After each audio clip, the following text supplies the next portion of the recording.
Mga kasayan, magpapalit tayo ng front shock sa harap natin ha. XRM 110, XRM 125, Skygo, Euro, Rusi, Style XRM. Tsaka kahit mga rider halos parehas lang magpalit ng shock. Kaya kasayan ha, yung inipapalit natin. Nauna na natin gagawin kasayan pag ganito, tanggalin lang natin yung tornilyo. Pag nahugot natin yan, tanggal na to, ayun katulad yan. Tapos luluwagan natin yung mga tornilyo. 4 na tornilyo ha. Ito.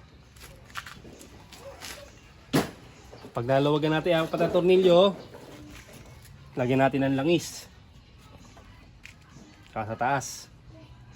Para mas madulas siya. Mas madali siyang tanggalin.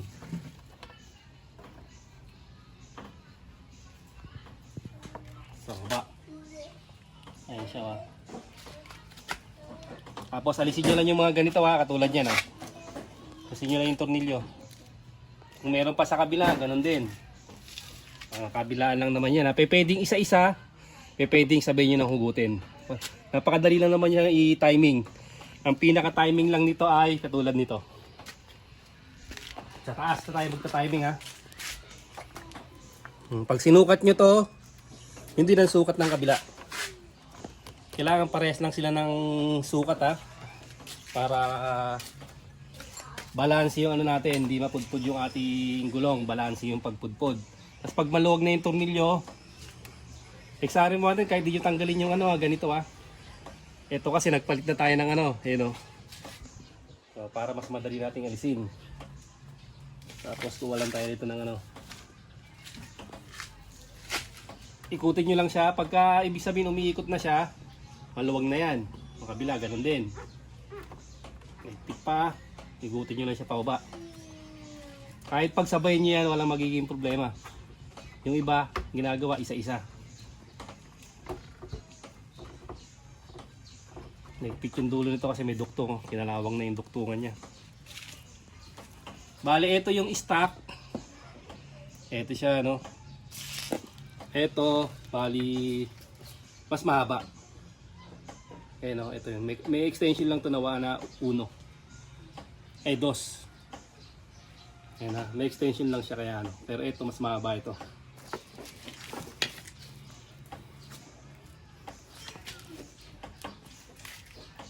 Buti lang natin yan.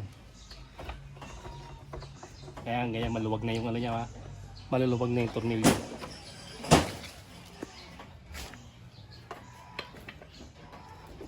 Pag nahugot natin, lagyan natin ng oil.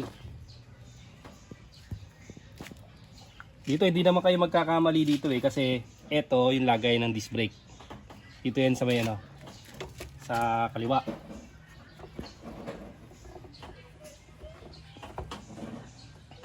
Tapos ang gagawin natin dito, kaya mas madali, ipapatay ko lang to Depende sa inyo ha.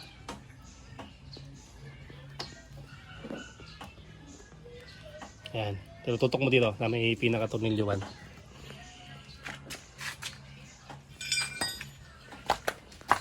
mm.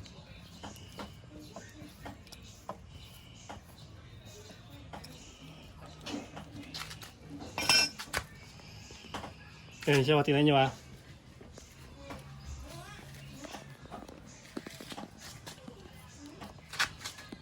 Konting-konti lang ha.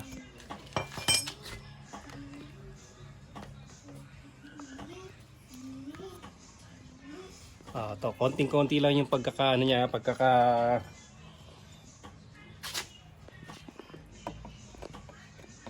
lutang niya o halos pantay lang yan. Napaginanta niya siya.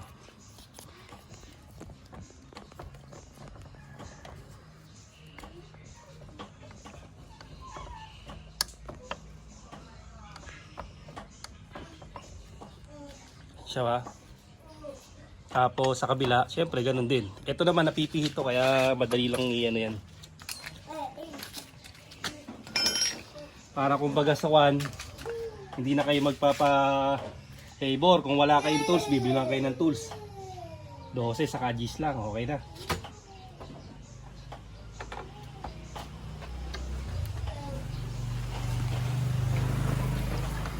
Yan siya ha, langis lang para mas madulas yung ano natin. Ayan. Paparehasin lang natin yan. Yung lutang dito at yung lutang sa kabila. Halos pantay lang siya.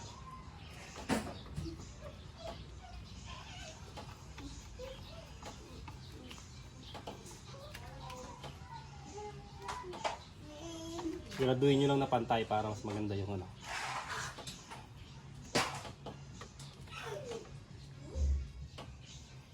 Pantay na pantay, angat konti.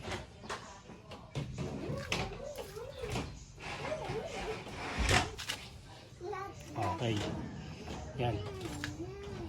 Tapos sigpit na rin.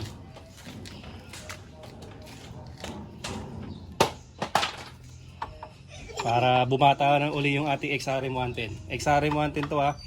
Ginawa lang nating XRM125 yung muka. Tsaka yung tapaludo niya. Pero yung kaha niya 110 pa rin yan.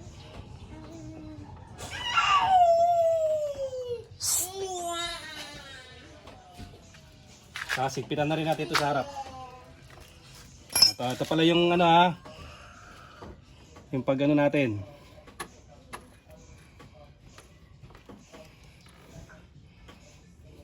Pag ilalagay kailangan pre-play. Itong ano niya na kahit magkabalitaran naman to.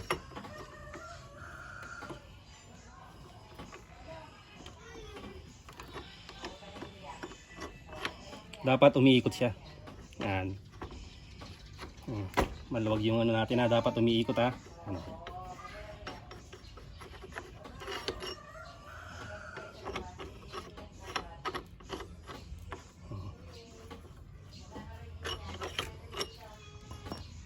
Yan na siya. Kita na natin yan. May mga mas mura nito kasi na yung mga plain na, yung kamukha ng pinagpalitan natin. Oo, mamaya at wala namang ano. Para mapipili nyo kung ano gusto nyo Para ilagay. hindi mo makita. Oh, para hindi mo makita. Oh, para hindi mo makita. Tama na. Osane Kasibu. Porero. Naka-extension lang yung isa kaya mas mahaba siya. Pero to, mas mahaba sa stock. Galing nga. Hindi naiyak-iyak ka. Stay. Ay. Ha? Tamang higpit lang. Iwas lost thread. 12mm. Apat na tornilyo lang to ha. Okay.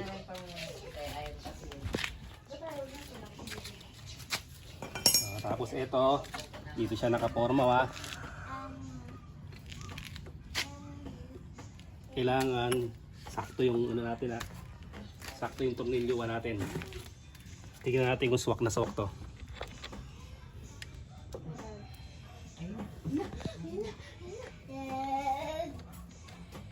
Ang pinaka-importante pala rito, lalo sa mga beginners, wag na wag yung pipindutin to ha. Wag na wag yung pipindutin kasi sasarado yung ating disc. Mag-adjust pa kayo ng disc pag napindot nyo to ha. Wag na wag yung pipigayin yung preno. Pag may mga ano, may mga miron, sabihin nyo wag pindutin kasi papaangatin nyo pa yan.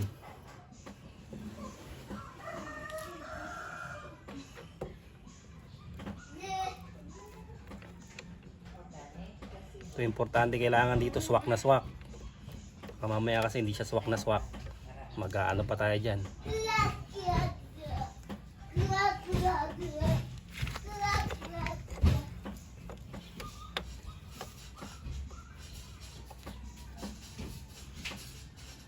Okay. Swak. Swak pak. Okay, ito ta. Lalagay natin to rito. Ayan ha. Lagay natin yung ano, yung ito adjustable to. Dito siya nakalagay. Kahit isang tornilyo lang pwede na yan. Yung ilalagay nyo. Tapos kakabit natin yung gulong. Ito na kasayan, nailagay na natin. Tapos ang gagawin natin yung kasayan dito, siyempre nagtanggal tayo baka may hangin. Pag muna natin itatakbo, Piga-pigayin muna natin yan. Malambot o. Tingnan nyo ha. Malambot. Piga-piga muna. Kailangan muna natin yung safety first. Pag pumasok, pag tumigas na siya, ibig sabihin okay na yung preno niya. Yun siya, okay na, tumigas na. Kanina, didikit siya rito. Kaya kailangan siyang ipump ng ipump. Pag tumigas, okay na yun. Ngayon, halimbawa naman, napindot to, nagalaw siya, napindot. Etong pinaka nyo, lulubog to. Didikit na ganito. Didikit yan ha, pag napindot ha. Ang kailangan nyong gawin dyan, kuha kayo ng susukin nyo siya. Bubukan nyo siya, ito. Papalubugin nyo tong dalawang na to ha. Yan. Palubugin nyo siya para makabalik. Ganyan, tinan nyo ha. Yan, tapos sa kabila, palubugin nyo. May lalagay nyo na ng maayos yung itong plate. And disc brake. Tsaka nyo piga-pigay na katulad yan. Pag tumigas, okay, meron ng preno. Tapos ito kasayan yung natin Ito, meron ng mas mura nito, may mga 700 kasi ito, 800 na eh. Yung mga regular lang na ganito. Ito kasi syempre may design. Para yung 2005 model natin na XRM110, medyo bubata ng konti. Ito yung halaga niya kasayan pag kayo. I-score kayo niyan. Tutok, kita. Yan, yan kasayan pagka nyo. Okay naman siya, walang damage, walang gasgas. Tamang kulay yung nakuha natin. Tapos okay na okay yung pump niya. Yung laro. Kaya bumata na naman yung ating motor, okay na naman. Hanggang dito na lang mga kasayan. Salamat sa panonood.